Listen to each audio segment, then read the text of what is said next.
I stepped off the helicopter onto ground so hard it felt like concrete. The rotors whipped snow around my face, stinging my cheeks through the thermal mask. I pulled my gear bag closer and ducked my head against the wind. The pilot didn't shut down the engine, just waited while I grabbed my stuff and backed away from the aircraft. Smart. You don't want to be out here longer than necessary. The helicopter lifted off before I'd made it 10 steps toward the station.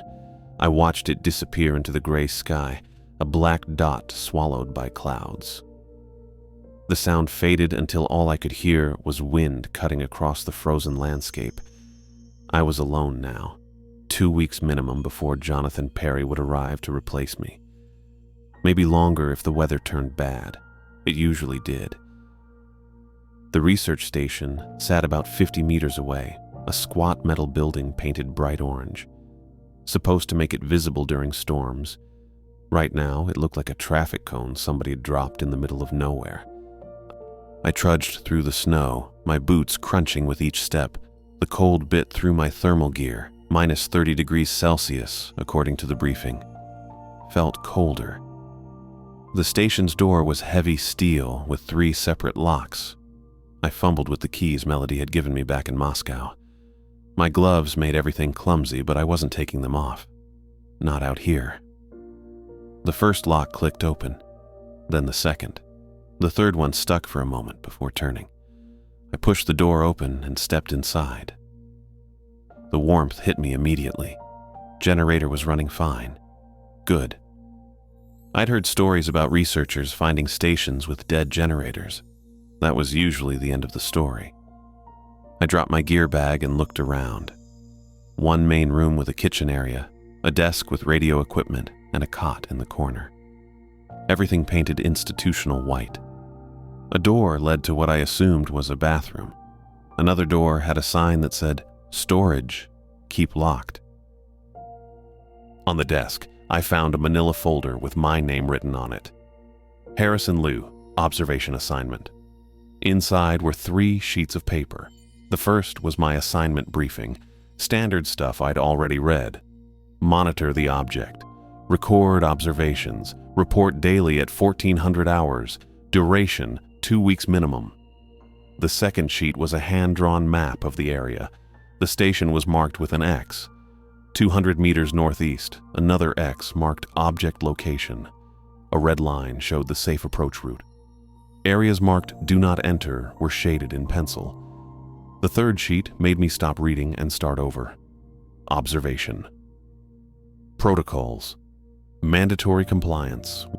1. Do not leave the station between 1:07 a.m. and 2:41 a.m. local time for any reason. 2. Visual observation of object required every 30 minutes during daylight hours. 0800, 1600. 3.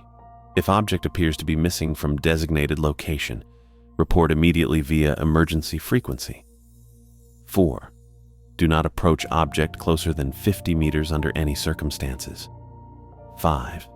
If replacement personnel arrive before scheduled date, leave immediately. Do not delay departure. 6. Maintain radio contact daily at 1400 hours. Report any changes in object appearance, position, or behavior. 7. In case of equipment failure, emergency supplies located in storage room. Key attached to radio unit. I read through the list twice. Most of it made sense. Standard safety protocols for observing potentially dangerous materials. But that first rule bothered me. Why those specific times? 1:07 to 2:41, 94 minutes. What happened during those 94 minutes? I folded the papers and put them back in the folder. Questions would have to wait. I had a job to do. The radio was an older model but looked well maintained. I checked the frequency settings and confirmed the emergency channel was programmed correctly. The battery indicator showed full charge. I unpacked my gear and stored most of it in the footlocker at the end of the cot. Kept my thermal clothes and emergency kit accessible. The bathroom was small but functional. Running water, which meant the pipes were heated.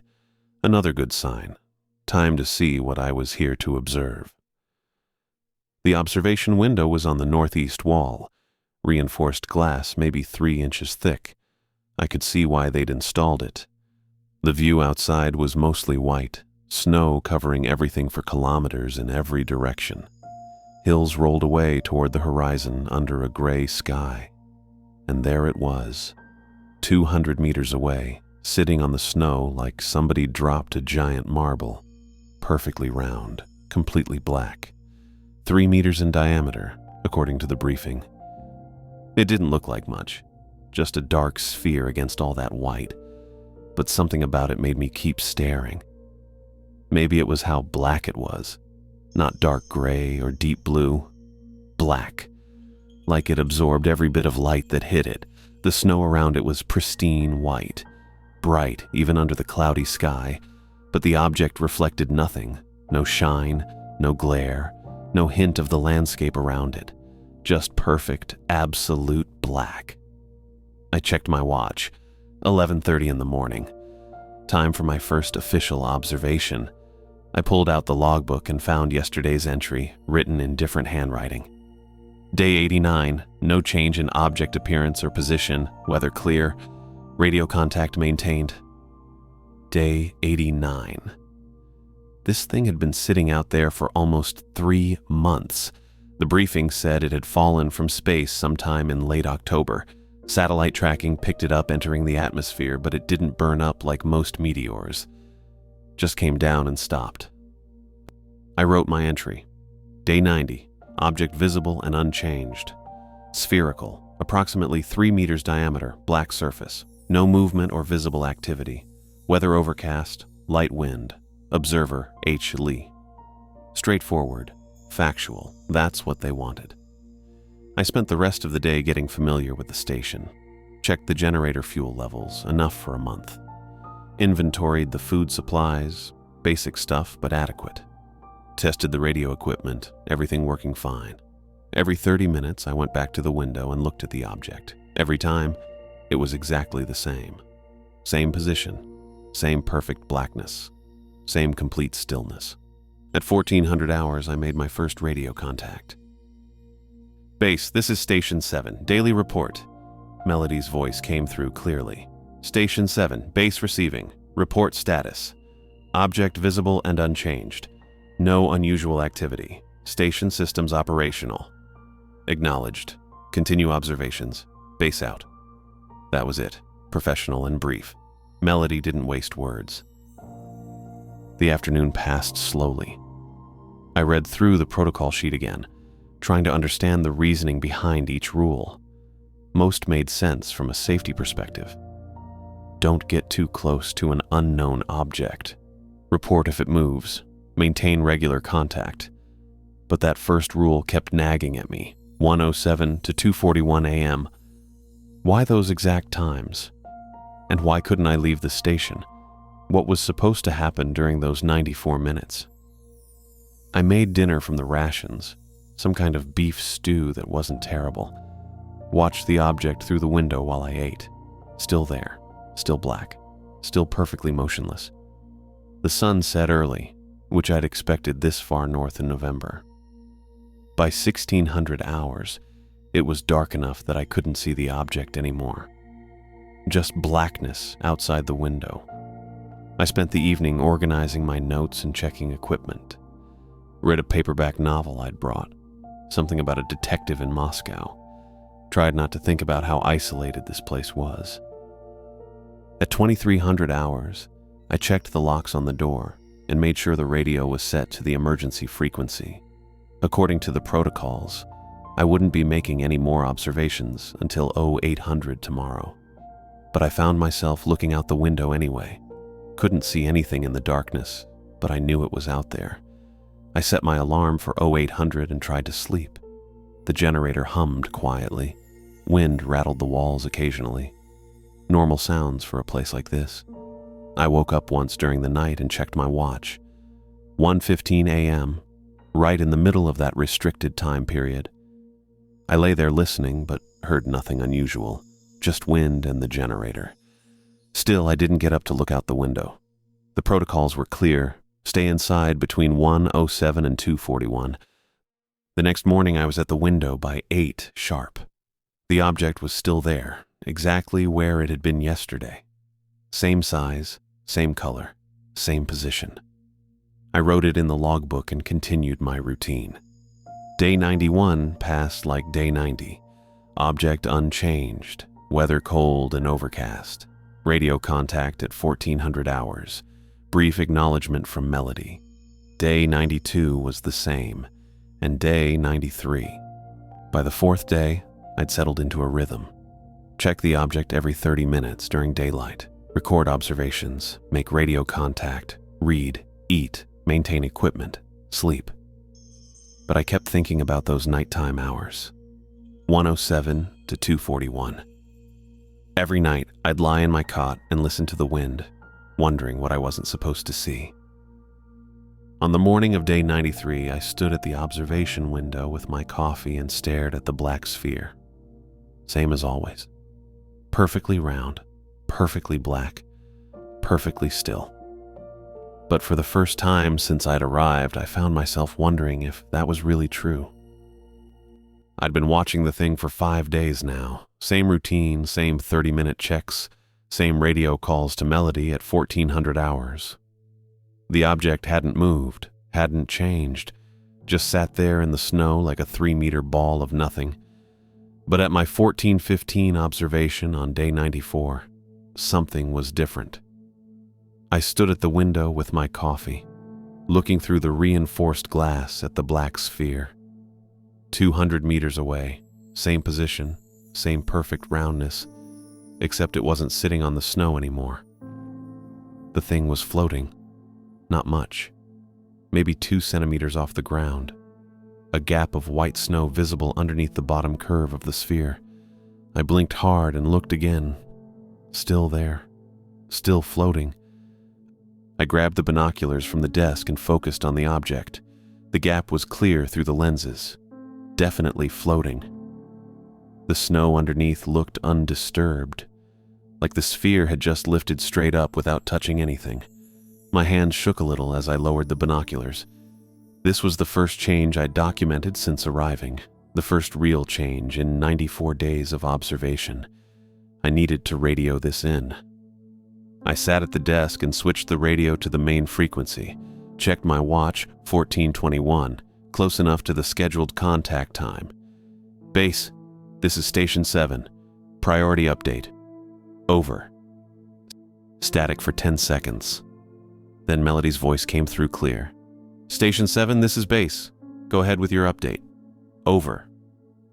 Base, the object has changed position. It's now hovering approximately 2 centimeters above the snow surface. First documented movement since observation began. Over. Longer static this time. I could picture Melody at her desk in Moscow, probably writing notes or checking something on her computer. Station 7. Confirm the object is airborne. Over. Confirmed, Base. Visual gap between object and snow surface. Estimate 2 centimeters vertical displacement. Object appears stable in new position. Over. Copy that. Station 7. Continue standard observation protocols. Document all changes in your log. Do not approach the object. Acknowledge. Over. Acknowledged, Base. Continuing standard protocols. Station 7 out. I switched back to the emergency frequency and stared at the radio. That was it. No questions about how long it had been floating. No instructions to take photographs or measure the exact height. Just continue protocols. But protocols were protocols. I opened the logbook and wrote my entry. Day 94, 14:21 hours. Object position changed. Sphere now hovering approximately 2 centimeters above snow surface. No other visible changes. Weather clear, minus 28 degrees Celsius. All station systems operational. I closed the book and went back to the window. The sphere hung in the air like it had always been there. Perfectly still. Perfectly black. Perfectly impossible. The rest of the day crawled by. Every 30 minutes I checked the window. The object stayed in the same position, floating above the snow. I made notes about the exact height, the stability, the way the shadow fell differently now that there was space underneath. At 1600 hours, darkness started creeping in. Time for the last visual observation of the day. I stood at the window and looked out at the sphere, barely visible in the fading light. Still floating. Still unchanged except for that impossible gap. I ate dinner without tasting it. Read 3 pages of the same detective novel twice. Checked the locks on the door and set the radio to emergency frequency. Normal routine, but nothing felt normal anymore. The thing was floating. After 93 days of sitting motionless on the snow, it had decided to hover. Why? What had changed? And why today? I set my alarm for 800 hours and lay down on the cot. But sleep wasn't happening. Not tonight. Not with that thing floating out there in the dark. I kept thinking about the restricted hours. 1:07 to 2:41. Every night for 5 days, I'd stayed inside like the protocols demanded. Never questioned it, never tested it. Just followed orders. But now the object had changed. Maybe the rules had changed too. I checked my watch. 23:45. An hour and 22 minutes until the restricted period began. I could try to sleep. Should try to sleep. Follow protocols like always. Instead, I got up and made coffee. At 00 hours, I positioned myself at the observation window with a full mug and my notebook. Whatever happened during those restricted hours, I was going to see it. The protocols said don't leave the station. They didn't say anything about watching from inside. 0100, 0105. The sphere hung in the darkness, invisible now, but still out there, still floating. At exactly 0107, I heard the sound. Low humming, deep and steady like machinery running far underground. It came from the northeast, from the direction of the object. The sound penetrated the station walls, vibrated through the floor, made my coffee mug tremble on the windowsill.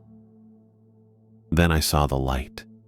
Faint red glow pulsing from where the sphere had to be. Not bright, just enough to outline the shape against the snow. The humming got louder, and the red light pulsed faster, like a heartbeat speeding up. I grabbed my notebook and started writing. Time, description, duration, everything I could observe from the window. The humming stayed constant, but the light changed, shifting from red to orange to red again, pulsing every 3 seconds. At 0123, the footsteps started. Slow, deliberate steps in the snow outside, coming from the northeast, from the direction of the object. I couldn't see anything through the window, but I could hear each footstep clearly. Someone walking through the snow toward the station. The steps circled the building, around the north side, past the generator, along the west wall. I moved away from the window and listened. Whoever was out there took their time, walking slowly around the entire perimeter. The footsteps completed one full circle and started another. Same pace, same deliberate rhythm, like someone inspecting the station, checking every side. On the second pass, the steps stopped directly outside the front door. 3 knocks, sharp, clear, purposeful. I stood in the middle of the room and stared at the door. The 3 locks were secure. The radio was on emergency frequency. But someone was knocking on my door at 1:26 in the morning, 800 kilometers from anywhere. Hello? A woman's voice muffled by the door and the wind. Please, I need help. I didn't move, didn't answer. The protocols were clear about not leaving during restricted hours. They didn't mention visitors. Please, someone's in there. I can see the light. I'm freezing out here. The voice was speaking Russian, accented English mixed with Russian phrases. I understood most of it. My vehicle broke down. I've been walking for hours. Please, just let me inside until morning. Something about the voice was familiar. The tone, the cadence. I'd heard it before. I know someone's listening. Please, I'm going to freeze to death out here. That's when I recognized it. Melody's voice. Dr. Woods, calling to me from outside the station. But Melody was in Moscow. 800 kilometers south. She'd been on the radio 6 hours ago, talking to me from the main facility. There was no way she could be standing outside my door. I checked the radio. Emergency frequency, full power, no incoming transmissions. If Melody was really outside, why wasn't she using the radio? Harrison? Harrison, it's Melody. Dr. Woods. Let me in, please. It's an emergency. My name. She knew my name, knew my voice. But Melody was supposed to be at the main facility. Had been at the main facility when I radioed the position change. No way to get here in 6 hours. Not in this weather. Harrison, please. I know you're following protocols, but this is different. The object. It's not what we thought. I need to brief you immediately. I stood 3 feet from the door and listened. The voice was perfect. Every inflection, every pronunciation exactly like Dr. Woods. But the radio stayed silent. There's been a development. Moscow sent me to update your protocols. The floating, that's just the beginning. Please let me in before it's too late. The humming outside got louder. The red glow from the object pulsed faster, and Melody's voice kept pleading from the other side of the door. I have new instructions. The restricted hours, they're not for your safety. They're to keep you from seeing what happens. But now that it's moving, you need to know the truth. I wanted to open the door. Every instinct said, help the person outside, especially if it was really Dr. Woods. But the radio silence bothered me, and the timing, right during the restricted hours, right when the object was active. Harrison, I'm going to freeze out here. Please, just unlock the door, 2 minutes. That's all I need. Just let me inside and I'll explain everything. The voice was getting weaker, more desperate. If someone was really out there in -30 weather, they wouldn't last long. But if it was really Melody, why not use the radio? Why show up during the exact hours I wasn't supposed to be outside? The object, it's not from space. We've been lying to you. Please let me in and I'll tell you what it really is. I checked my watch. 01:57. The voice had been pleading for 34 minutes. In this weather, exposed to the wind, anyone would be hypothermic by now. But the voice stayed strong, stayed clear. Harrison, please, I'm begging you. Just open the door. 02:15, 02:30. The voice kept calling, sometimes in English, sometimes in Russian. Always the same tone, the same strength. Never getting weaker, never showing signs of cold or exhaustion. At exactly 02:41, the voice stopped. The humming cut off like someone had thrown a switch. The red glow faded to nothing. The wind died down to its normal whisper. Silence. I stood at the door for 10 more minutes, listening. No footsteps walking away. No sounds of departure. Just the normal night sounds of the station and the wind. At 0300 hours, I finally went back to the window. The darkness was complete now, no glow from the object's direction. Whatever had happened during the restricted hours was over. I didn't sleep the rest of the night, just sat at the desk writing everything in my notebook. Times, descriptions, exact quotes from the voice. Everything I could remember. At 0800, my alarm went off. Time for morning observations. I made coffee and stood at the window as the sun came up. The black sphere sat exactly where it had been yesterday, floating 2 centimeters above the snow, unchanged from before the restricted hours. But I needed to check something. I put on my thermal gear and unlocked the 3 door locks. The cold hit me like a wall as I stepped outside.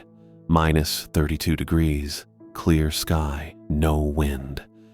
I walked around the entire perimeter of the station, slowly, carefully, looking at the snow. No footprints, anywhere. The snow around the building was smooth and undisturbed. No sign that anyone had walked the perimeter twice. No indication that someone had stood at my door for over an hour. But I'd heard every footstep clearly. Heard them circle the building, stop at the door, pace back and forth while the voice pleaded. 34 minutes of conversation with someone who left no trace in the snow. I completed the circuit and went back inside, locked all 3 locks, and sat at the radio. Time for the daily check-in with base. Time to report what I had observed during the restricted hours. But what exactly was I supposed to say? I turned to the emergency frequency and keyed the microphone. Base, this is Station 7. Daily report. Over. Static. Then Melody's voice. The same voice that had been pleading outside my door 6 hours ago. I pressed the microphone button and waited for Melody's response. Copy, Station 7. What's your status? Over. Her voice sounded normal, professional. No hint of distress or cold or desperation. Nothing like the voice that had pleaded outside my door for 34 minutes.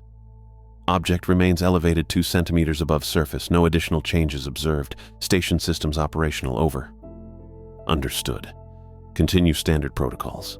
Base out. The radio went quiet. I sat back in the chair and stared at the equipment. Same voice, same cadence, same slight accent. But the woman outside had known things Melody shouldn't know.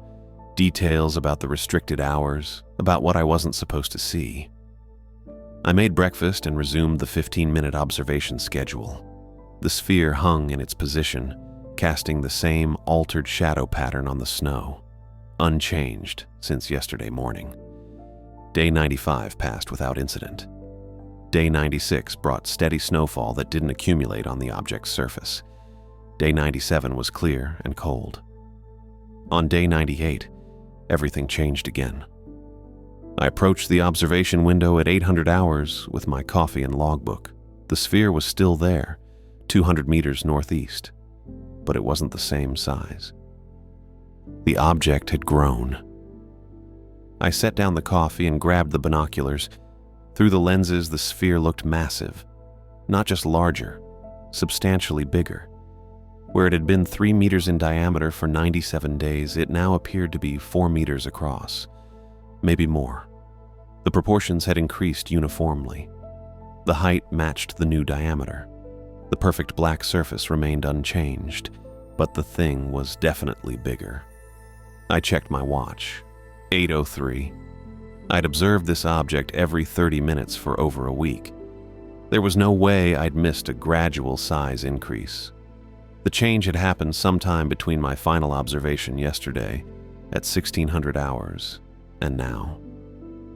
I documented the observation in my logbook, noting the estimated new dimensions and clear weather conditions. Then I returned to the radio. Base, this is Station 7. Priority transmission. Over. Static. Then Melody's voice. Go ahead, Station 7. Over. Object has increased in size. Diameter now approximately 4 meters. Height proportional. Change occurred between 1600 yesterday and 0800 today. Over. A longer pause this time. Copy that, Station 7. Continue observations. Increase frequency to every 15 minutes during daylight hours. Maintain 50-meter minimum distance. Do not attempt direct contact. Over. Understood. 15-minute intervals. No contact. Over. Base out. I hung up the microphone and checked my watch again. 8:07. Next observation at 8:22. The day stretched ahead with 4 times as many observations. I settled into the new routine, noting the sphere's position and appearance every quarter hour. The object remained stationary in its hovering position. The size stayed constant at the new dimensions.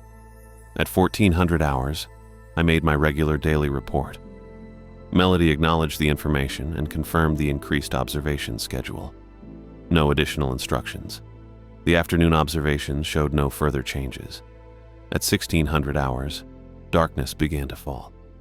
I completed my final visual check and secured the station for the night. I cooked dinner and tried to read, but concentration was difficult. The object had grown by a full meter in diameter overnight. That represented a significant volume increase. Where had the additional mass come from? At 2300 hours, I locked the door and set the radio to emergency frequency. I positioned myself at the observation window with my notebook and waited. 107 arrived with the familiar low humming from the northeast. The red glow began pulsing against the darkness, brighter now with the object's increased size. The light shifted between red and orange every few seconds. At 1:15, I heard voices, not one voice this time, multiple people talking outside the station, different languages mixed together. English, Russian, what sounded like German or Dutch. Some voices called for help. Others had casual conversations like they were standing around, waiting for something. "Hello? Is anyone inside? My vehicle broke down about 2 kilometers south. I need assistance." That was English with a British accent. A man's voice I didn't recognize. Privyet, Harrison. Kakdela? A woman speaking Russian, not Melody's voice. The readings are definitely anomalous. We should have brought additional equipment. That sounded like academic discussion. American accent. "Please, I'm freezing out here. Just let me inside for a few minutes to warm up." Back to the British voice. The conversations continued and overlapped. Sometimes multiple people talked at once. Other times, single voices spoke directly to me through the door. At 1:38, a new voice joined the mix. "Harrison, it's Jonathan Perry. I've arrived early. There were some scheduling changes. I need help getting my equipment inside." I stopped writing and listened carefully. Dr. Perry was my scheduled replacement. He wasn't supposed to arrive for another week. "Harrison, can you hear me? I know you're in there. The transport dropped me about half a kilometer away. I've got sensitive instruments that need to get inside before they freeze." The voice sounded professional, authoritative, like someone used to field work and logistics. "I'm going to set the equipment down by the door. Some of it's quite heavy. I could use a hand when you're able to open up." I heard sounds like metal cases being placed in the snow, footsteps moving back and forth. The other voices continued their various conversations in the background. The protocols didn't mention anything about restricted hours. Perry's voice said, "Melody just told me to arrive and take over observations. Is there some kind of security procedure I should know about?" I kept writing everything in my notebook. The voices, the apparent equipment sounds, the questions about protocols.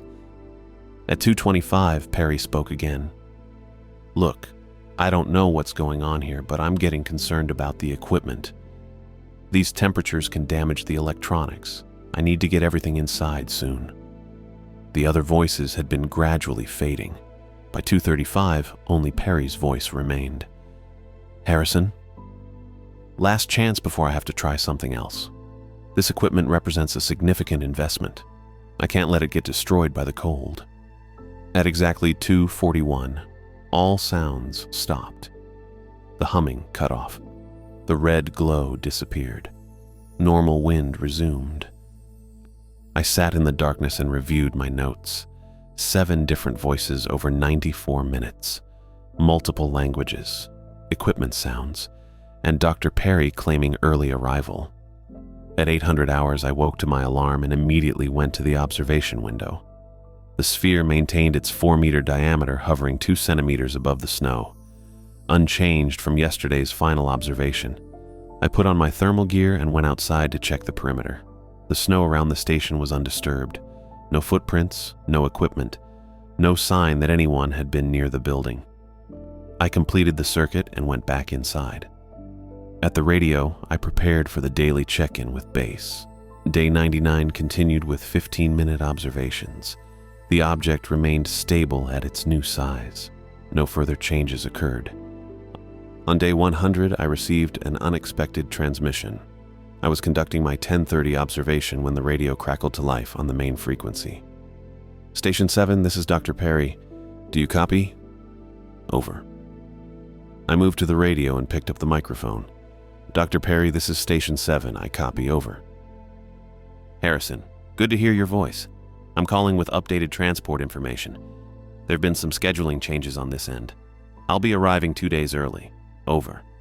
I checked my logbook. Perry had been scheduled to arrive on day 106. 2 days early would put him here on day 104. Copy that, Dr. Perry. Day 104, arrival. What's your transport situation? Over. Helicopter pickup at 0900 local time on the 4th.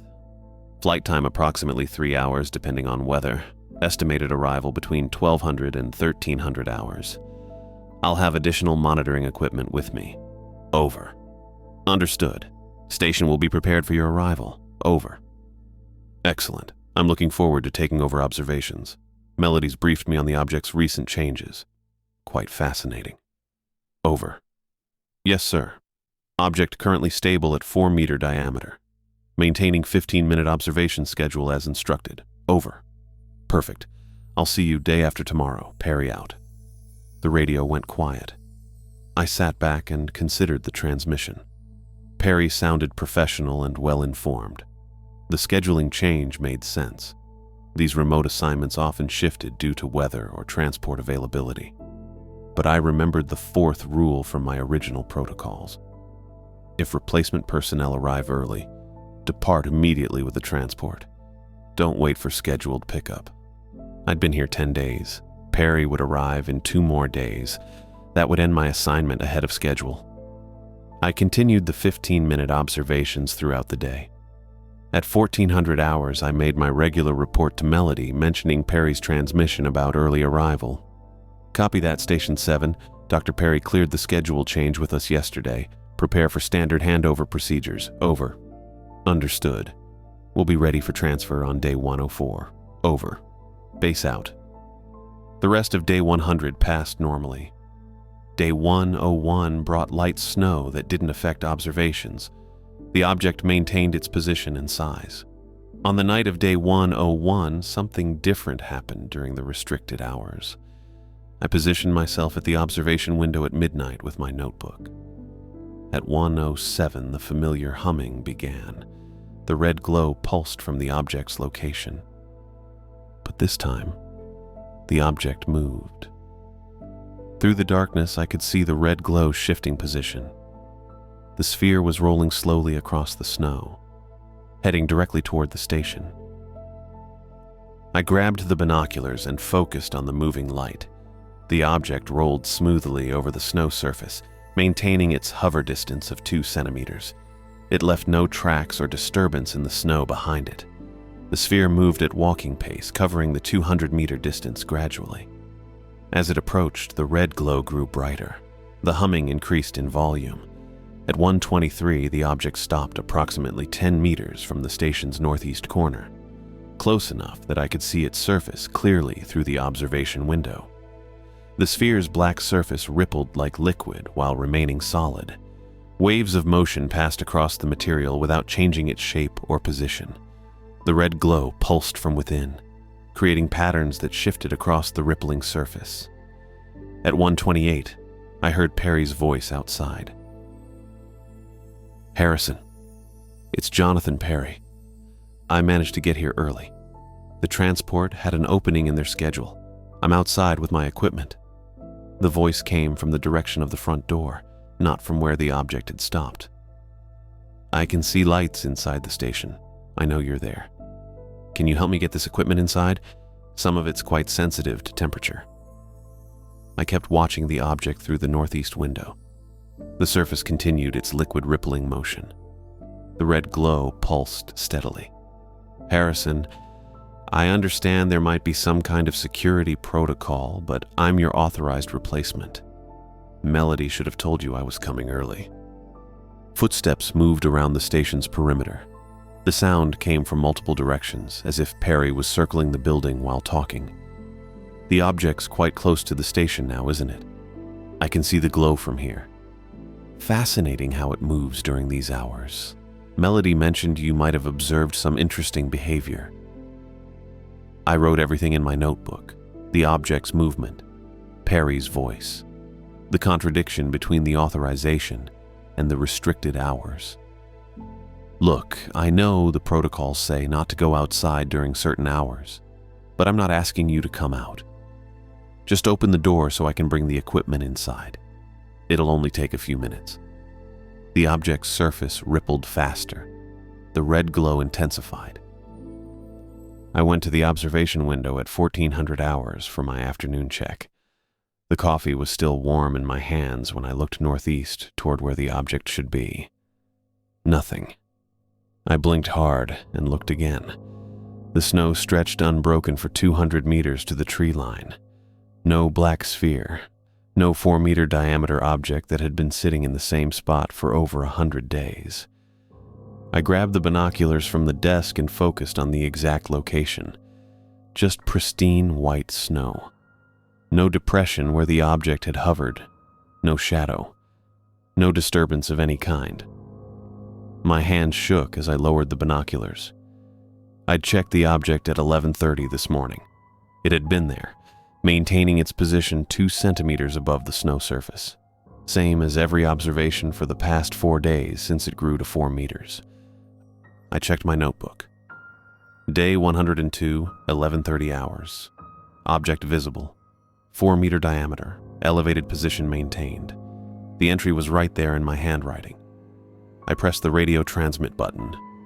Base, this is Station 7, priority transmission. Static filled the room for 10 seconds before Melody's voice came through. Station 7, base here. Go ahead with your priority transmission. The object is gone, completely missing from its position. Silence stretched for nearly 30 seconds. I could hear my own breathing. Station 7, confirm your last transmission. The object is not visible. I conducted visual observation at 11:30 hours, and the object was present in normal position. Current observation at 1400 hours shows no object at the location. Stand by, Station 7. More static. I kept the binoculars trained on the empty snow while I waited. The wind had picked up since morning, creating small drifts around the scattered rocks that dotted the landscape. But where the object should be, nothing. Station 7, base here. Remain inside the station. Do not attempt to investigate the object's location. Maintain hourly radio contact until further notice. Acknowledge. Acknowledged. Remain inside. Hourly contact. Base out. I set the radio back to standby and returned to the window. Still nothing. I wrote the observation in my logbook. Day 102, 1400 hours. Object not visible at established location. Weather clear, visibility unlimited. The next hour crawled by. I checked every window in the station, scanning the entire visible area. The bathroom had a small frosted window facing south. The storage room window looked west. Nothing moved except wind-blown snow. At 1500 hours, I radioed base again. Object remains missing. No visual contact from any station window. Acknowledged. Continue hourly reports. At 1600 hours, the same report. And 1700. The sun was setting, casting long shadows across the snow. Soon it would be too dark for visual observation anyway. I heated a can of soup for dinner but barely touched it. Every few minutes I found myself at the northeast window, looking out at the empty landscape. The object had been there for over 3 months. Melody said it fell from space in late October. It had moved, grown, done things during the restricted hours that didn't make sense. But it had always been there. Now it wasn't. At 1800 hours, darkness made visual observation impossible. I gave my report to base. No object visible, but that could mean anything now. Maintain hourly contact through the night, Melody said. Document any observations. I tried to read after dinner, but the words didn't stick. The detective novel that had helped pass previous evenings felt pointless now. I kept thinking about the object's surface rippling during restricted hours, the red glow pulsing from inside, the way it had rolled toward the station 2 nights ago. Where could a 4-meter sphere go? It couldn't just disappear. At 2100 hours, I reported no changes. 2200, the same. I checked all 3 door locks twice and set the radio to emergency frequency. I didn't bother trying to sleep. At 2300 hours, I positioned myself at the observation window with my notebook and a fresh cup of coffee. If the object returned during restricted hours, I wanted to see it happen. The wind had died down. Outside, everything was still. At midnight, I heard the first sound, not the familiar humming from the northeast. This came from directly above me. Scratching. Something moved across the roof, dragging against the metal surface. The scratching started at the front of the station and moved slowly toward the back. Whatever was up there was large enough to make the roof creak under its weight. The scratching stopped over the main room where I sat. Then it started again, moving from side to side like something was pacing back and forth above my head. I grabbed a flashlight and went to each window, trying to see what was on the roof, but the angle was wrong. The station was too low and the roof overhang blocked my view. The pacing continued. Scratch, scratch, scratch across the metal, then silence for a few minutes. Then more movement, heading toward the back of the building. At 007, the scratching stopped completely. The silence stretched for several minutes. I started to think whatever had been on the roof was gone. Then the voices started. Not one voice like previous nights. Dozens of them. All around the station, speaking at once. I heard English, Russian, German, what sounded like French. Men and women, old and young. Some called for help. Others had conversations with people I couldn't hear. A few were singing. One woman kept repeating numbers in Russian. The voices overlapped and mixed together until I couldn't focus on individual words. It was like standing in a crowded room where everyone was talking at the same time. But these voices were outside, in the middle of nowhere, in minus 30-degree weather. I pressed my face to the northeast window, trying to see anything in the darkness. The voices seemed to come from all directions. Some sounded close to the building, others farther away. Then I heard Perry's voice, clear and distinct above the others. "Harrison, this is Dr. Perry. My helicopter landed 20 minutes ago. I need you to come outside immediately." His voice came from the front door area, just like 2 nights ago. But this time it cut through all the other voices without being drowned out. The transport schedule moved up again. We have a narrow weather window and need to evacuate the station before conditions deteriorate. I went to the radio and checked the emergency frequency. Nothing. I switched to the main frequency and listened. Static. "Harrison, I know you can hear me. The pilot is keeping the engines running, but we can't wait much longer. Grab your essential gear and come to the front door." I'd heard helicopters before. When I arrived 12 days ago, the sound had been unmistakable even before I could see the aircraft. Now I heard nothing except Perry's voice and the dozens of other voices that continued their overlapping conversations. "I understand the protocols about restricted hours, but this is an emergency evacuation. Dr. Woods authorized the early extraction due to the object's disappearance. We need to get you out of here before it returns." The other voices kept going. Someone was crying. A man argued with someone in German. A woman gave what sounded like scientific readings in accented English. I checked my watch. 1:23. "Harrison, I'm going to count to 10. Then we have to leave without you. The weather front is moving in faster than predicted." Perry started counting. 1, 2, 3. I went to the front window and peered out into the darkness. No lights, no helicopter, no sign of anyone. 4, 5, 6. The other voices continued their chaotic mix. Now I could make out individual conversations. A British man was describing instrument readings. A Russian woman was calling someone's name over and over. 7, 8. I grabbed the radio microphone and tried the emergency frequency again. Just static. 9. Perry's voice was right outside the front door now. "Last chance, Harrison. We can't wait any longer." 10. Silence. All the voices stopped at once. The crying, the conversations, the singing, Perry's countdown. Everything cut off like someone had flipped a switch. I checked my watch. 2:41. The familiar quiet returned. Just wind and the normal sounds of the building settling.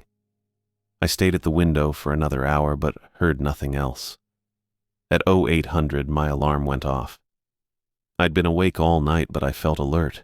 Adrenaline, probably. I went to the observation window and looked northeast. The object was back. But it was wrong. Bigger than before, maybe 6 meters in diameter now. It sat on the snow surface instead of hovering, and its perfect black sphere shape was distorted. I grabbed the binoculars and focused on it. The surface wasn't smooth anymore. It bulged and dented in irregular patterns, like something was pushing outward from inside. As I watched, the bulges shifted and moved. New ones appeared while others flattened. Then I saw what the bulges were. Faces. Human faces pressing against the inner surface of the sphere, stretching the black material outward. I could make out features. Noses, mouths, the curve of cheekbones. Dozens of them, appearing and disappearing as they moved around inside the object. One face pressed close to the surface directly facing the station. Even at 200 meters, I could see the mouth opening and closing like it was trying to speak. I understood then what was happening. The object wasn't just growing, it was collecting something. And all those voices during the restricted hours, they weren't coming from outside the station. They were coming from inside that thing. I sat at the radio at 8:30, still thinking about those faces pressed against the surface. The morning report to base felt different now. Everything felt different. Station 7 to base, morning report. Base here, Harrison. Go ahead. Object has returned to location. Significant changes observed. Diameter now approximately 6 meters. Position changed from elevated to ground contact. Surface irregularities noted. The words sounded clinical, professional. They didn't capture what I'd actually seen. How do you tell someone that a sphere is full of people? Copy that, Harrison. Any other observations? I paused. The faces moving around inside, the mouth trying to speak, the way the bulges shifted like something alive was trapped in there. Surface appears to be active, moving. I'll continue standard observations. Understood. Dr. Perry's arrival is confirmed for today. Expect contact this morning for final coordination. Copy. I set the microphone down and returned to the observation window. The object sat there in the morning light, 6 meters of black material with those irregular bulges. Even from 200 meters, I could make out the movement underneath the surface. At 9:15, the radio crackled. Station 7, this is Dr. Perry. I picked up the microphone. Dr. Perry, this is Harrison. Good morning, Harrison. I wanted to confirm arrival details with you. Weather's looking good for the flight. Should be touching down around 15:30. His voice sounded exactly like the one I'd heard during restricted hours. Same tone, same inflection, but this was daytime. This was real radio contact. Copy that. Landing zone is clear. Excellent. I've got the additional monitoring equipment Melody mentioned. Some sensitive gear that'll need careful handling. You remember our conversation about the temperature protocols? I stopped. We'd never had a conversation about temperature protocols. The voice during restricted hours had mentioned temperature-sensitive equipment, but Dr. Perry and I had only spoken twice on the radio. Brief transmissions about scheduling. I'm not sure what you mean. The equipment cases I mentioned, the ones that can't be exposed to extreme cold for extended periods. We discussed the transfer procedure. My hands went cold. The voice outside my door had talked about equipment cases, metal cases in the snow. Significant investment that needed protection. Dr. Perry, can you confirm your departure location? Of course. Flew out of Arkhangelsk this morning. Same as we discussed yesterday during our 1400 transmission. But yesterday's transmission had been with Melody. Dr. Perry hadn't been on the radio yesterday at all. Copy that, I said. See you this afternoon. Looking forward to it, Harrison. Should be quite interesting to see what that object's been up to. The transmission ended. I sat there holding the microphone, trying to make sense of what I'd just heard. Either Dr. Perry was confused about our previous conversations, or something else was happening here. I checked my logbook. Every radio contact was documented. Dr. Perry's first transmission on day 100. His second transmission on day 101 about the schedule change. Yesterday, I'd only spoken with Melody, but the voice knew details, equipment cases, temperature protocols, the exact phrases I'd heard during restricted hours. I made coffee and returned to the observation window. The object looked the same. 6 meters across, sitting on the snow, those bulges moving underneath the surface. I raised the binoculars and focused on the area facing the station. A face pressed against the inner surface, different from yesterday. This one looked younger, with short hair and a beard. The mouth opened and closed like it was trying to shout something. Then it disappeared back into the massive movement inside. Another face appeared, then another. Dozens of them shifting around inside that black shell, all trying to speak, all silent. I lowered the binoculars and checked my watch. 10:45. Less than 5 hours until Dr. Perry's arrival. The fourth rule came back to me. If replacement personnel arrive early, depart immediately with transport. The wording had always seemed urgent, not coordinate departure or prepare for handover. Depart immediately. Like something bad would happen if I stayed. At 11:30, I tried calling base. Station 7 to base. Static. Station 7 to base, priority transmission. More static. I adjusted the frequency and tried again. Nothing but white noise across all channels. I checked the radio equipment. Power levels normal. Antenna connections secure. The radio was working fine, but base wasn't responding. 1,200 hours came and went. No contact from anyone. I made lunch but couldn't eat. The object sat there 200 meters away, those faces moving around inside like fish in a dark tank. At 13:15, the radio crackled again. "Harrison, this is Jonathan Perry." "Dr. Perry, go ahead.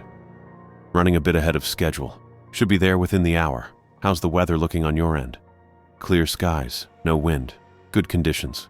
"Perfect. I've been thinking about our conversation regarding the observation protocols. The restricted hours especially. Melody briefed me about your recent experiences during those periods. I hadn't told Melody about the restricted hours, not the details. Just that the object moved and there were sounds outside." "What did she tell you?" "About the voices, the movement patterns, the way the object behaves differently between 107 and 241. Must have been quite unsettling." The hair on my neck stood up. I'd never mentioned specific times to Melody, never told her about voices. How did Perry know about 107 and 241? "Dr. Perry, can you confirm your current location?" "About 40 minutes out. Flying over some beautiful country. All white as far as you can see. Rather peaceful, actually." "What's your aircraft type?" "Standard transport helicopter. Red and white markings. You'll hear us coming long before you see us." That matched what he'd told me before, but something in his voice was different now, flatter, like he was reading from a script. "I've been wondering," Perry continued, "about those faces you observed in the object. Must have been quite a shock."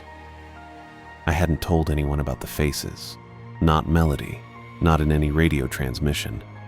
I documented it in my logbook, but that was here in the station with me. "I never mentioned faces." "Didn't you? I thought Melody said you'd observed surface irregularities, bulges and depressions. Natural to wonder what might cause such patterns. I need to verify your identity. What's the name of your supervisor in Moscow?" Silence. Long enough that I thought the transmission had cut out. "Dr. Perry?" "Harrison. I think there might be some confusion. Perhaps the isolation is affecting your judgment. These questions seem unnecessary. Just answer the question. I'd rather focus on the transfer procedures. I'll need you to have all research materials ready for immediate departure. The object's recent changes make extended observation inadvisable." The transmission ended. I tried calling back but got no response. I sat there looking at the radio, then at the object outside. The faces inside were moving faster now, more of them pressing against the surface, like they were agitated about something. At 14:30 I heard it, the distant thrum of rotor blades. I went to the observation window and looked south. A helicopter was approaching, red and white markings visible against the gray sky. It looked exactly like Perry had described. The aircraft circled once, then descended toward the designated landing zone 50 meters south of the station. The same area where my transport had landed over 2 weeks ago. I gathered my research materials, logbook, observation notes, radio frequency cards. Everything went into my gear bag along with personal items. According to the 4th rule, I was supposed to leave immediately. No extended handover, no detailed briefing, just go. But something made me hesitate. The helicopter had landed, rotors winding down. Through the observation window, I could see a figure in winter gear climbing out of the aircraft. Dark parka, insulated pants, heavy boots, standard cold weather gear. The figure waved toward the station, raised one arm and waved back and forth, normal greeting behavior. But the movement looked wrong, too mechanical, like someone following instructions rather than a natural gesture. "Harrison!" the voice carried across the distance. "Ready for pickup?" I opened the front door and called back, "Coming out!" But I didn't move. Something about the voice bothered me. It sounded like Perry, but the words seemed to come from the wrong direction, like they originated somewhere else and were being projected toward me. The figure started walking toward the station. I watched through the door gap, and that's when I noticed the gait, jerky, unnatural, like someone learning to walk. "Harrison, let's get your gear loaded." The voice was closer now, but the figure was still 30 meters away. The sound and the source didn't match. I looked toward the object. Red light pulsed from inside it, the same red glow I'd seen during restricted hours. Faint in the daylight, but definitely there. The surface rippled faster, those faces moving around inside with more urgency. Understanding hit me like cold water. This wasn't Dr. Perry. The voices during restricted hours, the equipment cases, the detailed knowledge of my observations. It was all connected to that thing sitting 200 meters away. And now it had sent something that looked like my replacement. "Harrison, everything all right in there?" The figure was closer now, 20 meters from the front door. In the daylight, I could see the face under the parka hood. It looked like Perry. Same features from the personnel photo Melody had shown me, but the expression was blank, empty. I grabbed my emergency pack from the storage room. Radio equipment, emergency rations, thermal blanket. Everything I'd need if I had to survive outside the station. "Harrison, I'm going to need you to come out and help with the equipment transfer." 15 meters away, I could hear footsteps in the snow, but they sounded too heavy, like something much larger than a person was walking. I slipped out the back exit. The rear of the station faced west, away from the object and the landing zone. I kept the building between me and whatever was walking around front, moving as quietly as possible through the snow. "Harrison, where are you?" The voice was right at the front door now. I heard knocking, 3 sharp raps, just like during restricted hours. I needed to get to that helicopter. The figure by the station kept calling my name, but I couldn't focus on that now. I had to reach the aircraft before whoever was pretending to be Perry figured out I'd left through the back exit. I moved as fast as I could through the snow, keeping the station between me and the object. The helicopter sat 50 meters south, red and white markings clear against the white ground. My boots crunched through the snow with each step, but the wind covered most of the sound. "Harrison, I need help with these cases." The voice came from the front of the station, still calling for me, still using that flat tone that didn't quite sound right. I reached the landing zone and circled around to approach the helicopter from the south side. The rotors weren't moving, no engine noise. The aircraft sat completely silent on the snow. That should have been my first clue. I got close enough to look through the cockpit windows. Empty. Both pilot and passenger seats were empty. No equipment cases anywhere. No signs that anyone had been inside recently. I walked around to the passenger door and tried the handle. Unlocked. I pulled it open and climbed up to check the interior. The seats were cold. Not just cool from sitting outside, but cold like the aircraft had been here for hours. I touched the pilot's headset hanging from the ceiling. Ice crystals had formed on the foam padding. "Harrison, where did you go?" The voice was getting closer. I looked back toward the station and saw the figure in winter gear walking around the building. It moved in that same jerky way I'd noticed before, like someone learning how to use their legs. I checked the instrument panel. Everything was dark. No power to any of the systems. I found the engine controls and confirmed what I already suspected. The engine was stone cold. This helicopter hadn't been running in the last several hours. But I'd heard rotor blades.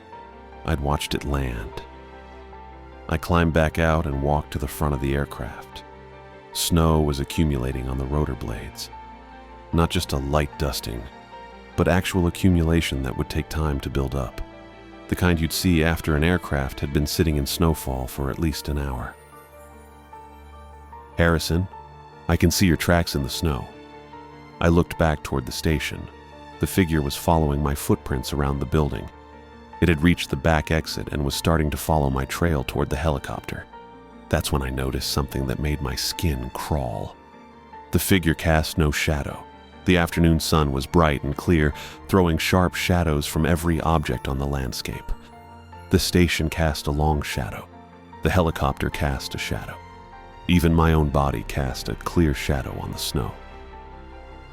But the figure walking toward me cast nothing.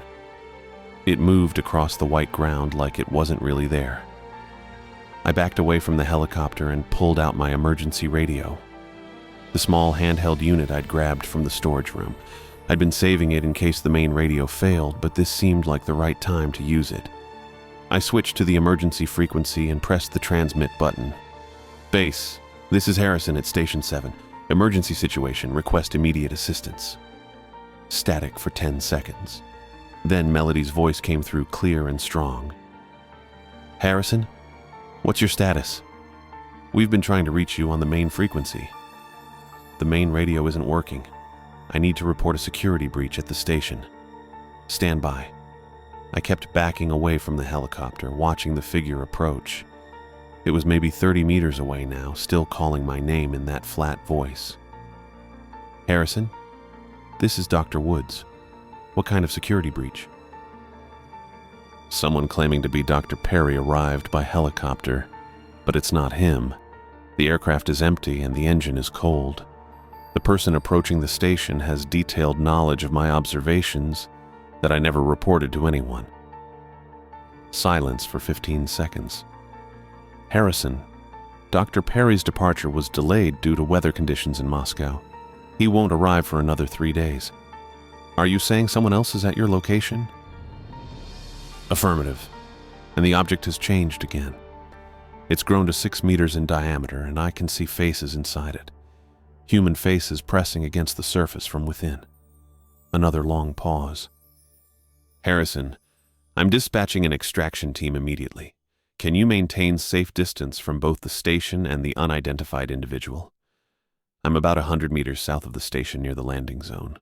The individual is approaching my position. Move to a secure location and maintain radio contact. Do not engage with the unidentified person. Extraction team will arrive within 4 hours." "Understood." I looked around for somewhere to go. The landscape was mostly flat white ground with scattered equipment markers and the fuel depot another 100 meters east. Not much cover, but the depot had a small shelter building for emergency situations. "Harrison, I know you're out here." The figure was 20 meters away now, close enough that I could see its face under the parka hood. It looked like a normal person, but the movements were still wrong, too deliberate, like each step required conscious thought. I started walking toward the fuel depot, keeping the emergency radio in my hand. Base, I'm moving to the fuel depot shelter. The individual is following my tracks. Copy that. Maintain distance and stay in contact. The figure stopped walking and turned its head toward me. Even from that distance, I could tell it was looking right at me, not searching or scanning, looking directly at me like it knew exactly where I was. Harrison, you don't need to run. I'm here to help you. The voice carried perfectly across the distance, too perfectly. There was no wind distortion or distance fade. It sounded like the person was standing right next to me. I picked up my pace toward the depot. Behind me, I heard footsteps in the snow, not hurried, but steady. The figure was following, but not trying to catch up, just maintaining the same distance. I reached the fuel depot and found the emergency shelter, a small metal building with basic supplies and communication equipment. I got inside and locked the door, then checked the radio again. Base, I'm in the emergency shelter at the fuel depot. The individual followed me but hasn't approached the building. Good. Extraction team is airborne. Estimated arrival in 3 hours and 40 minutes. They're bringing security personnel. Security personnel. That was probably smart. I looked out the small window and saw the figure standing about 50 meters away. Just standing there in the snow, not moving, watching the shelter. Base, can you confirm Dr. Perry's current location? Dr. Perry is currently in Moscow waiting for weather clearance. He's been there for the last 2 days. Has anyone else been dispatched to Station 7? Negative. You're the only personnel assigned to that location. I kept watching the figure through the window. It hadn't moved in 10 minutes, just standing there like a statue. Base, I need to report something else about the object. During the restricted hours, I've been hearing voices outside the station, multiple people speaking different languages. Some of them knew details about my observations that I never reported. What kind of details? Specific measurements, changes in the object's behavior, information from my logbook that I keep at the station. Long pause. Harrison, have you left your logbook unattended at any time? Never. I keep it with me during observations and locked in my gear when I sleep. And you're certain the voices had access to this information? Positive. They referenced specific entries and observations. Another pause. Harrison, I need you to listen carefully. We've been monitoring similar objects at other locations, 17 sites worldwide. Each site has one observer following the same protocols you've been given. That stopped me cold. Other locations? Affirmative. The objects appeared simultaneously at all sites in late October. We've been coordinating observations across all locations. Have other observers reported similar phenomena? Some have reported audio anomalies during restricted hours. None have reported the level of detail you're describing. I looked out the window again. The figure was gone. I checked the other windows in the shelter. No sign of it anywhere. Base, the individual has disappeared from my visual range. Maintain your position. Do not leave the shelter until extraction arrives. Copy. I settled in to wait, but kept the radio close and checked the windows every few minutes. The landscape stayed empty except for wind-blown snow. 3 hours later, I heard rotor blades. This time, the sound was different, deeper. Multiple aircraft. I looked out the window and saw 2 helicopters approaching from the south, larger than the red and white aircraft that had brought the fake Perry. These were military-style transports with full crews. The lead helicopter landed in the designated zone while the second circled overhead. Armed personnel in winter gear deployed from the first aircraft and established a perimeter around the landing zone. Harrison, this is extraction team leader. Are you secure in the shelter? The voice came through my emergency radio with a different call sign than I'd been using with base. Affirmative, I'm in the fuel depot emergency shelter. We're going to approach your location. Stay inside until we give the all clear. I watched 4 people in military gear walk toward the shelter. They moved in formation, checking corners and potential cover spots. Professional movements, not jerky or unnatural like the figure that had claimed to be Perry. One of them reached the shelter and knocked on the door. 3 sharp raps. My blood went cold, the same pattern I'd heard during restricted hours. "Harrison, this is Lieutenant Morrison. We're here to extract you." I looked out the window. The person at the door was wearing standard military winter gear, full face protection against the cold. I couldn't see any features, but something felt wrong. "Base, can you confirm the extraction team's identity?" Static. "Base, please respond." More static. I tried different frequencies. Nothing but static across all channels. The knocking came again. 3 sharp raps. "Harrison, we need you to open the door so we can get you to safety." I looked out the window toward the station. The object was visible in the distance, and it was glowing. Red light pulsed from its surface, the same glow I'd seen during restricted hours. The object had grown again. It was huge now, maybe 8 meters across, and the surface was moving more actively than before, with shapes pressing out from inside. "Harrison, time is critical. We need to move now." I made a decision. I grabbed my gear bag and emergency supplies, then moved to the back window of the shelter. It was small, but I could fit through it. I opened the window as quietly as possible and climbed out into the snow. The shelter was between me and the extraction team, so they couldn't see me from their position. I started moving east, away from both the shelter and the station. There was nothing in that direction except empty landscape, but at least I'd be away from whatever was pretending to be a rescue team. Behind me, I heard voices calling my name.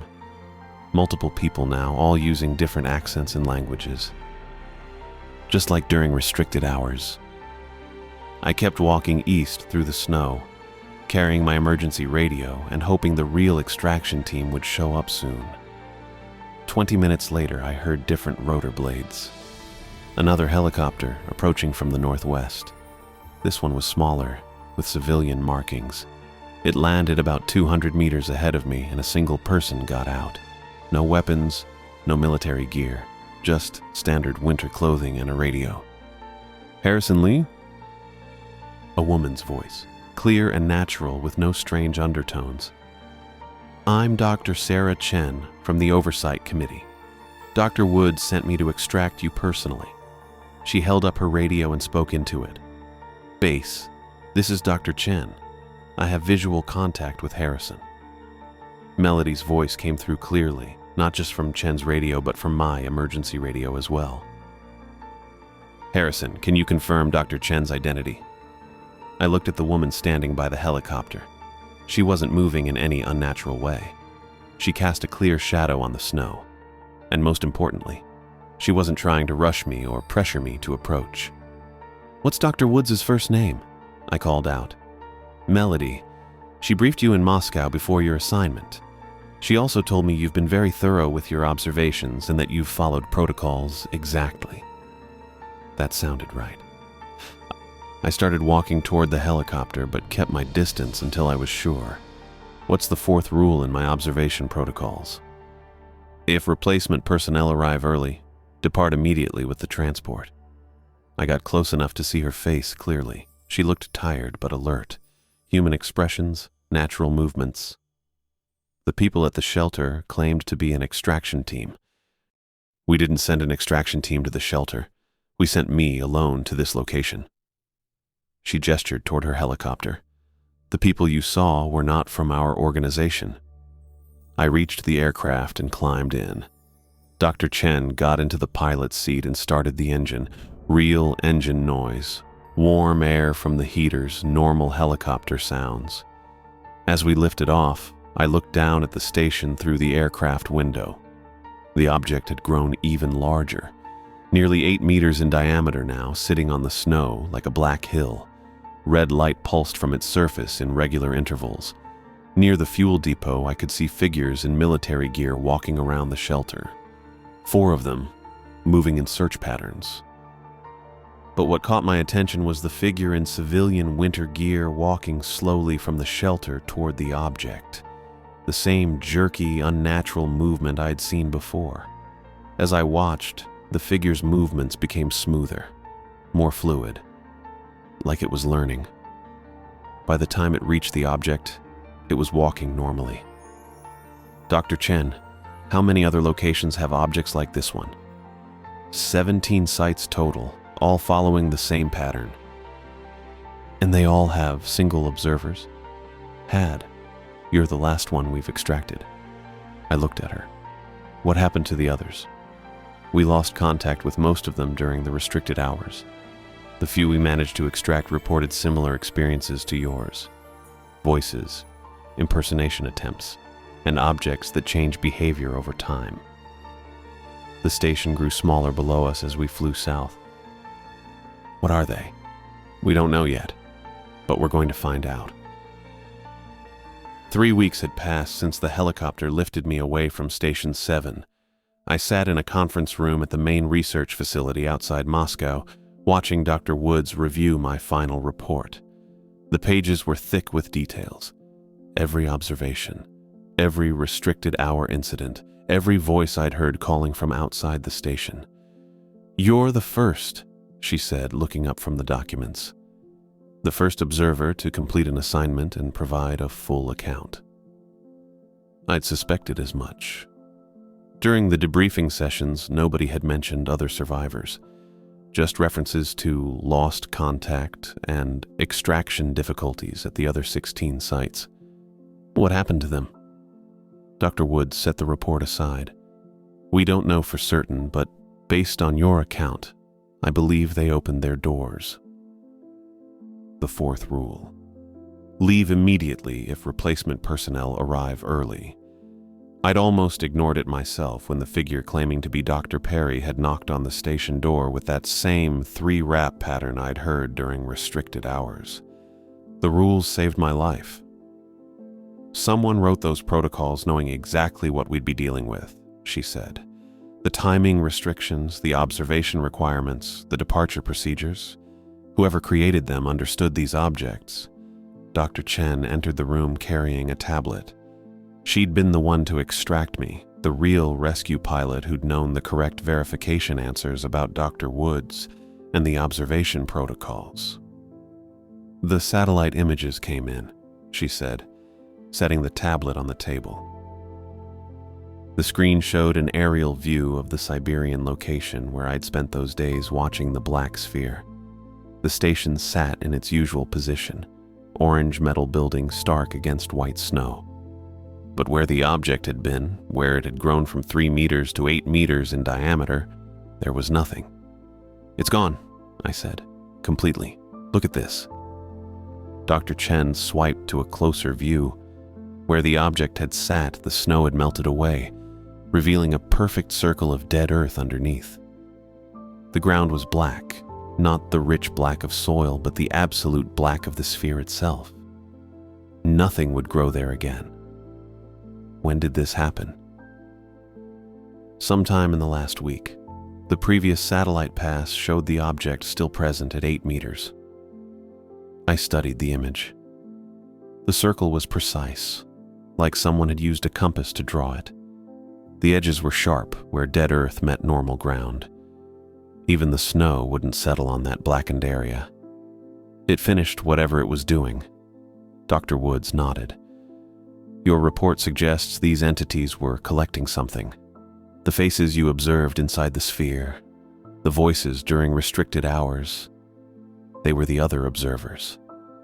I'd written about the faces in detail, human features pressing against the inner surface of the black material, mouths opening and closing as if trying to speak. Dozens of them, maybe more, moving around inside that 6-meter shell. The voices knew things they shouldn't have known, I said. Details from my private logbook, conversations I'd never reported. Because they came from people who'd experienced the same things. Each observer went through similar encounters. The objects learned from every interaction. Dr. Chen pulled up another file on the tablet. We've confirmed similar disappearances at 14 of the other sites. 2 locations still show objects present, but we lost contact with those observers 4 days ago. And the last site? Object gone. Observer missing. Same pattern as yours, but no one followed the extraction protocol.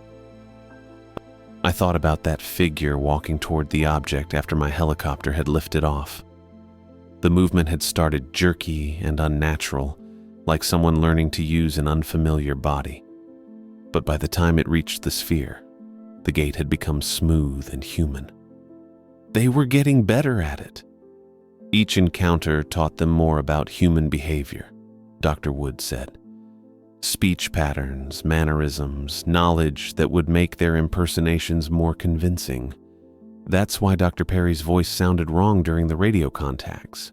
It was early in the process. But by the time the entity appeared at your door claiming to be Perry, it had learned enough to almost fool you. Almost. The lack of shadow had given it away, along with the unnatural voice projection and movement patterns. But if I'd encountered it later in the cycle, after it had observed more human behavior, I want to help with the protocols. Dr. Woods looked up from the tablet. Help how? You said someone wrote those rules knowing what we'd face, but they were basic guidelines. We can do better. I'd spent the last 3 weeks thinking about this. The observation schedules, the restricted hours, the communication procedures. They'd worked, but barely. The next time something like this happened, we needed more detailed protocols. What do you have in mind? Verification procedures. The real Dr. Perry never contacted me directly until after the object started changing, but the entity claiming to be Perry knew details it shouldn't have known. Dr. Chen leaned forward. Authentication codes? More than that. Behavioral baselines. The entity's voice sounded flat, scripted. It deflected when I asked for verification. Real human communication has inconsistencies, interruptions, personal details. Dr. Woods made notes on a pad. What else? Physical observation training. The lack of shadow was obvious once I noticed it, but I almost missed it because I wasn't looking for the right things. Shadow patterns, movement analysis, voice direction too. The entity's voice came from the wrong position relative to where I saw the figure walking. Real humans can't throw their voices like that. I pulled out my own notebook, the one I'd kept during the assignment. The pages were filled with observations I'd made during those restricted hours, details that hadn't made it into the official reports. The timing was always exact. Every restricted hour period started at 1:07 and ended at 2:41, no variation. 94 minutes, Dr. Chen said. Specific duration. The entities need that time to study and prepare, but they can't extend it. Whatever controls them operates on a fixed schedule. Dr. Woods looked at the satellite image again. You think there'll be more of these objects? I think what we dealt with was a test. 17 locations, 17 observers, different approaches to see what worked best. And now they know. Some of it, but not everything. I tapped my notebook. They never figured out the 4th rule, the immediate departure protocol. Every entity tried to prevent extraction, but none of them understood why that rule existed. Because they don't think like humans, Dr. Chen said. They can mimic behavior, but they don't understand motivation. Exactly. They knew I was supposed to leave with replacement personnel, but they didn't know why the timing mattered. So they tried to delay, to keep me there longer. Dr. Woods stood and walked to the window. Outside, snow was falling on the research facility grounds. Normal snow that accumulated naturally and melted when temperatures rose. We're setting up a rapid response team, she said. If more objects appear, we'll need people who understand what we're dealing with. I'll do it. Harrison, you've been through enough. I know what to look for now. The voice patterns, the movement irregularities, the timing restrictions. I know how they operate. Dr. Chen closed the tablet. It's dangerous work. More dangerous than sending people in blind. The next observers need training. detailed protocols, backup communication systems. I thought about those other 16 people stationed at remote locations around the world. They'd followed the basic rules, conducted their observations, made their reports. But when the entities started impersonating their replacements, they hadn't known what signs to watch for. The objects were learning, but so was I. Every restricted hour, every voice, every impersonation attempt taught me something new about how they operated. And you think that knowledge can be systematized? I think it has to be, because this isn't over. Dr. Woods returned to the table and picked up my report. The precision of the timing, the coordination across 17 sites, the systematic approach to studying human behavior, this was organized. A reconnaissance mission, testing our responses, our capabilities, our weaknesses. I looked at the satellite image one more time. That perfect circle of dead Earth where nothing would grow again. 17 locations around the world, each one probably marked by the same blackened ground. They got what they came for from most of the sites, but not from all of them. 2 objects remain active, Dr. Chen said. We haven't heard from those observers in 4 days. Then we extract them. How? We don't know their current status. The same way Dr. Chen extracted me. Verification protocols, backup communication, armed support teams that understand what they're dealing with. Dr. Woods set down the report. You're talking about a complete operational overhaul. I'm talking about survival. The next time these things appear, and there will be a next time, we need to be ready. The room fell quiet except for the sound of snow against the windows. Normal weather patterns, natural precipitation, the kind of environment where human beings could live and work safely. All right, Dr. Woods said finally. Let's build better protocols. I opened my notebook to the first page of observations. Day 90, when I'd arrived at Station 7 and seen that 3-meter black sphere sitting motionless on pristine snow. I'd thought it was just an object to be monitored and reported on. Now I understood it had been monitoring me too.